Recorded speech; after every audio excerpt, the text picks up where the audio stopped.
Elaine Shauger here, APS, a Perfect Swing Academy. This is Danielle Shauger, your only master in the whole world of golf. This DVD is the Little Club DVD. These are Danielle Shauger's words, not Mike Alston. I asked him for the words on the right arm movement to the right wrist movement. He said, Dan's a smart man, he'll get it. So that DVD with the words and the Little Club are all of Daniel's, not Mike Alston's words here. So this is Dan. This is the device he made that works with his DVD, the Little Club DVD.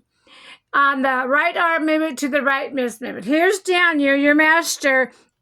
Daniel R. Shauger with down, under, and up. The most valuable practice training aid that you'll ever get.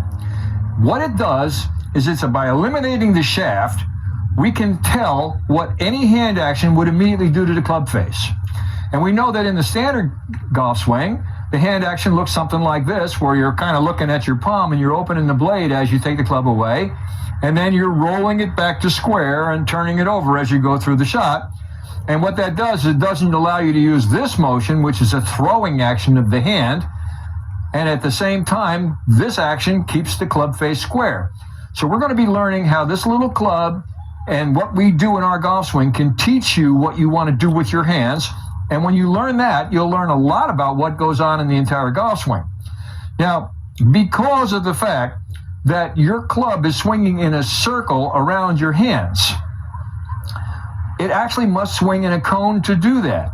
So if I were to move my hand in this manner back and forth, the simple act of moving it back and forth, where I'm using my wrist as a hinge, makes the club work in a cone. The bottom of it's kind of going back and forth, but the top of it is in a circle like this, very much like if I did the same thing with my elbow. If I keep my elbow on my rib cage, my arm turns in a cone, down, under, and up. Down, under, and up, which to you at home is a counterclockwise motion. But from where I'm standing, it's clockwise. It's going from 3 o'clock to 6 o'clock to 9 o'clock.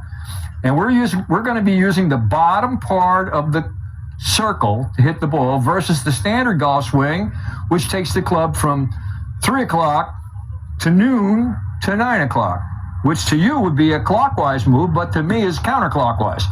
3 o'clock to noon to 9 o'clock, the club is going over as we hit it with the standard golf swing. With this golf swing, it's going from 3 o'clock to 6 o'clock to 9 o'clock. It's going under. So now we are using the bottom section of the clock.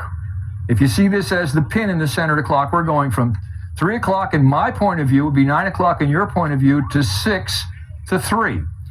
Now, you're never going to see your own golf swing from that position, so you need to think in terms of clockwise when you take the club around and under and up.